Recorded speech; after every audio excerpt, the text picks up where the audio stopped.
Hello everyone, this is Beastly Eel here, and in today's video we have to talk about the season finale of The Mandalorian Season 3.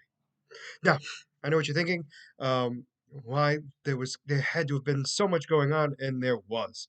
Let me tell you, if you have not seen this episode, you are not going to want to watch this video, I promise you.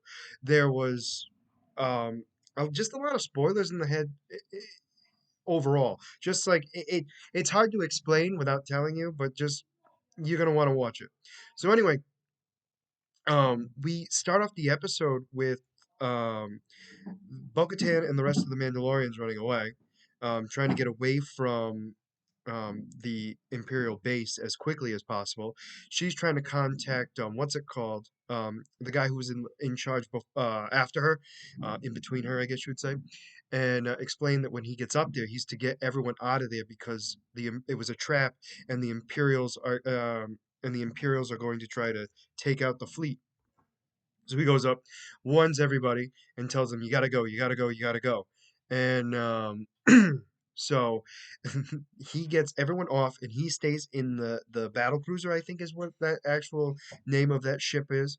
And he stays with the ship as all the TIE fighters come out and start going up to try to take them out. Everyone else escapes. So let me rephrase that. A lot of them escaped. The ones who didn't went down and started to fight to be reinforcements for Bo-Katan. And the only person that stayed behind that was a warrior was more of the man who went up there to warn everybody. And then we have Din Djarin, who is, tied up and everything else. He actually breaks free and with no weapon starts taking out stormtroopers like it's his job. I mean, holy shoot. I mean we've seen him fight before. Don't get me wrong. I don't want you to think I never thought he could fight. But the fact that he was going toe to toe with people with weapons, with him with none, and able to take them out, not super easily, but definitely with some great skill for sure.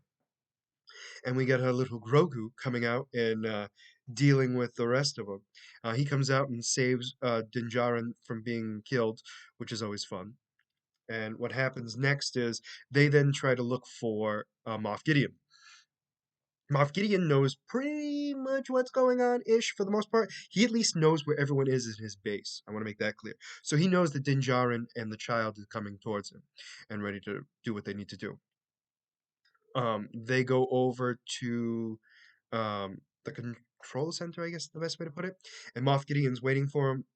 They actually have the robot open up the laser gates, and Din Djarin takes out those stormtroopers two at a time.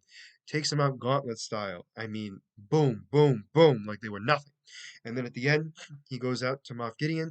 They start to fight. The door closes on Grogu, so he can't even fight. And the Royal Guard, or I forgot what they're called, the Order Guards, I guess is what they're called, the red-looking stormtroopers come out and they go after Grogu, and then we have Din Djarin going after Moff Gideon, and he tries to stop going against Moff Gideon and try to go after the kid, but Moff Gideon does not give him a chance. So the two of them start fighting. While this is going on, we have Grogu trying to deal with with the the order guards, and his robotic suit is taken out in seconds. Grogu hops out, starts doing some force jumps. I mean, flips everything. You name it, he's doing it. He's avoiding them like the plague. While this fight's going on, we have Moff Gideon just beaten on Din Djarin, and it is very sad. I mean, granted, we know he has a new suit, he's more powerful, blah, blah, blah, blah, blah, all of that stuff. But that being said, it is still not fun watching Din Djarin get his butt kicked. So, as this is all going on, we have the Mandalorians coming in and starting to take out stormtroopers one after another after another. So that means we have everyone have met up together with Bo-Katan. They go off and start taking out people left and right, right?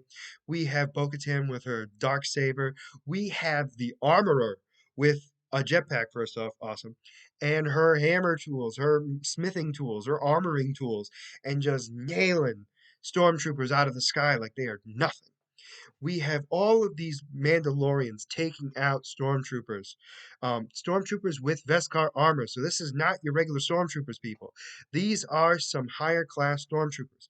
Do they still have horrible aim? Of course they do, but we have them in a more defensive way and taking them out. That's when Bo-Katan sees that Moff Gideon and Din Djarin are fighting, and that's when Bo-Katan comes down and knees him in the face. And that's when the fight begins. We have not Din Djarin, we have Moff Gideon taking out his like electric, like lightsaber-esque weapon. And the reason why I put it that way is because we see it's almost like what the guardmans have, right? And he takes that out and she uses her dark saber. The two of them are going at it, right? And that's when Din Djarin goes after Grogu to protect him. While this is happening, Grogu is pinned down underneath rubble, unable to get out, and about to be slain by the order, the order guards. And that's when Din Djarin starts opening fire and they go on a tangent. Now, that being said, it is 2 against 3. And let me tell you, Grogu definitely earns a lot of credit in this fight. He is moving people out of the way. He's removing weapons. He is not messing around.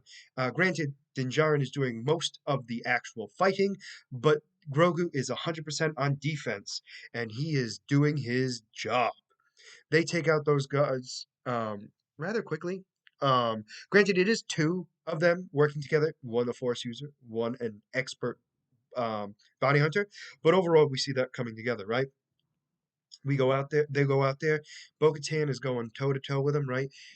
With Moff Gideon. Moff Gideon breaks the dark saber like it is nothing. That's how powerful this armor is, right? He just crushes it in his hand and throws it away, and basically tells Bo-Katan that you're not gonna win because you got nothing. Without the dark saber, you're nothing. And that's when all three, Bo-Katan, Din Djarin, and Grogu, go on offense against Moff Gideon. And I'm not gonna lie to you, it didn't look good. It was pretty even. That being said, Grogu takes away the weapon. You know, they're going on the offensive, and that's when things start to go south for the Imperial Army. The TIE fighters and everything else were destroying that battle cruiser that was going in, and that's when the man who was staying behind used his last bit of energy or last bit of piloting to aim it towards the Imperial base. Shoots out a window, goes out, and escapes. Tells everyone else to do the same. Bo-Katan, Din Djarin, and Grogu and Moff Gideon, the four of them, are the only ones left in the base that we're aware of. I mean, they could have been stormtroopers. They're dead for sure. That's when the ship crashes in, and Bo-Katan puts up her shield to try to block the blast, and Din Djarin tries to cover everybody, cover Grogu. Grogu holds up his hands and moves the fire, flames, and explosions away from them, and we see Moff Gideon be engulfed in flames. But just like everything else, you don't see his dead body, you don't know he's dead. Yeah, I hate being the bearer of bad news, but it's true. Do I think he got out of that unscathed? No way in hell. So anyway, they get out, they're safe, everything's wonderful. They have ready to take over the rest of Mandalore. One of the big things I forgot to mention, because of all that action and everything else, I didn't want to ruin all of that. But what we noticed on our way into dealing with Moff Gideon, Din Djarin and Grogu find a bunch of clones of Moff Gideon, trying to infuse the Force into his clones. Now, granted, they were destroyed before the fight, but I wanted to bring that up. It's the first step of trying to get the Force into a clone, making that clear. Reasons for it later. If you haven't seen the sequel series, obviously, you obviously didn't get the hint. So, oh well. So at the end, we see the son of the man who died in the last episode um, become a Mandalorian. Granted, an apprentice, but still a Mandalorian nonetheless. And that's when Din Djarin wants Grogu to become it as well because he's done such a great job in the fight. And the armorer's like, no, he can't speak, he can't take the oath, done. And he's like, well, what about his parents? And she's like, yeah, his parents are somewhere, but we don't know where. And that's when Din Djarin's like, I want to adopt him. And everyone agrees. Nobody argues. Not even the armor. The armor's like, does anybody object to him being the father? And dead silence. and that's when Grogu becomes Din Grogu, and Din Grogu is now an apprentice of the Mandalorians. So the season ends with Mando, Din Djarin, and Grogu going back to the High Magistrate's place, where it all began, and wanted to work and explain, that they have their place there and they're able to stay there in between missions and stuff like that, which is great. And then he goes to the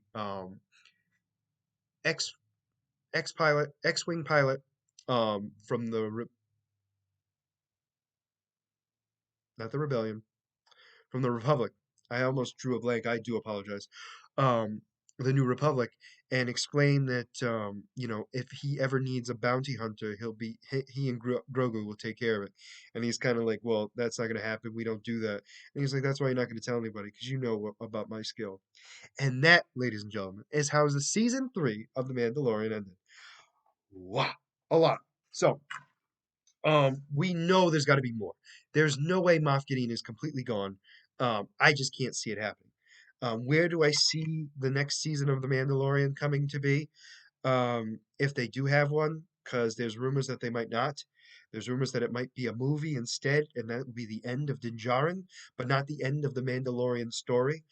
Um, Man, so much. I mean, they could do so much. I mean, the training of Grogu, there's just so much that could happen. Um, and we also have Ahsoka Tano and all this stuff happening, and we just don't know where it's gonna go. It's just, I mean, we know we have the rise of the First Order, but for goodness sakes, this was so good. I highly recommend this episode. The fighting was phenomenal.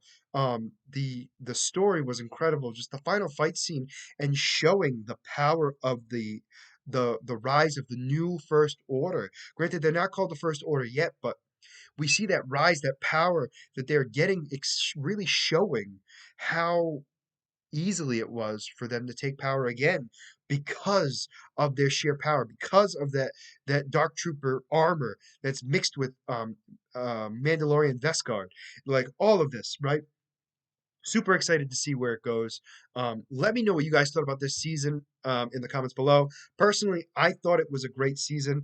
There might have been some parts that were slow, but overall, man, this was by far, I mean, the season finale, in my opinion, was by far the best. Just the fight scene alone, the seeing everybody have their little moment to shine was beautiful. And we got to see this twice in this season, and I definitely like that. The mid-season and the final season at the end of the season as well. Just getting to see that, excellent. You know what I'm saying? And as always, if you like the content you see, please like and subscribe below.